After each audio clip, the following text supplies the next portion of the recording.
Joining me now on Trump's first month in office and these upcoming key Ukraine negotiations are Democratic strategist Theron Bond and Republican strategist Bobby Eberle. Thank you both for joining me today on this Sunday. Thanks a lot. Theron, let's start with you. Elon Musk getting some major backlash for his email ordering federal employees to document their work, with the president of the American Federation of Government Employees calling Musk a privileged billionaire. And then we're seeing some infighting in D.C. New FBI Director Kash Patel told his employees, just ignore it. And now the Department of Defense is doing the same. So is Musk going too far with emails like this, or is he just following President Trump's orders to go and be more aggressive? The day that Elon Musk gave a single dollar to President Trump's campaign is the day that he went too far. We know that Elon Musk has bought this election the same way he buys himself into respective cities that he has destroyed all across this country with poor business and unethical practices. And now he's doing it for the entire United States of America.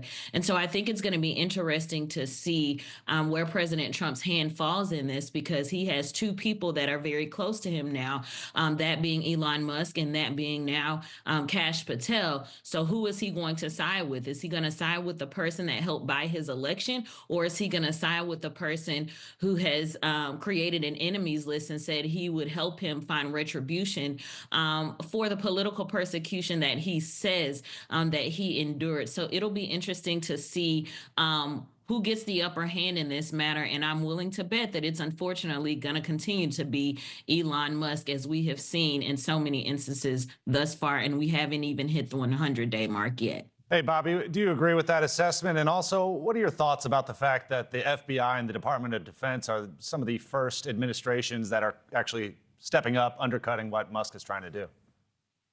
Well, no, I don't agree with that. I didn't understand some of it, or most of it, actually. I mean, Elon Musk hasn't destroyed any city in America. He is always willing to help.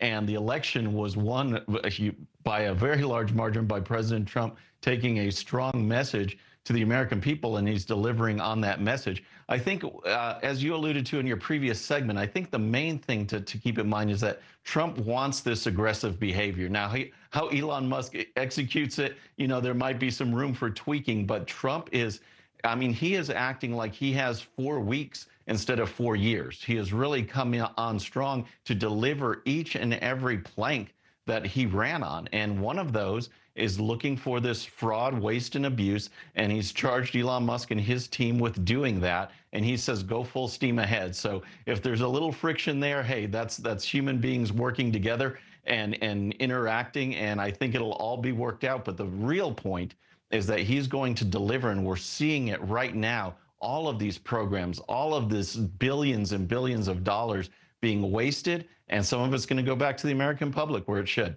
Yeah, I'm interested to see if other departments follow suit, same as the FBI and the Department of Defense.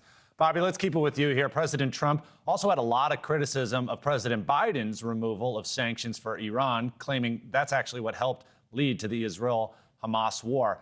Do you think that's a fair criticism?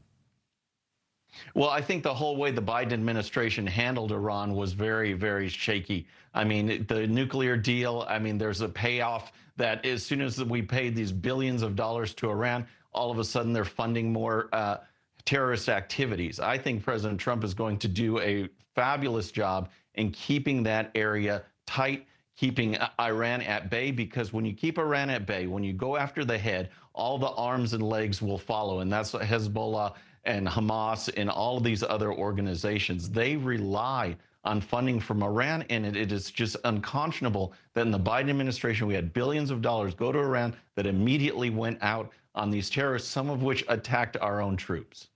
Thanks so much for watching. Go to joinnn.com to find News Nation on your television provider. And don't forget to click the red subscribe button below to get more of News Nation's fact-driven, unbiased coverage.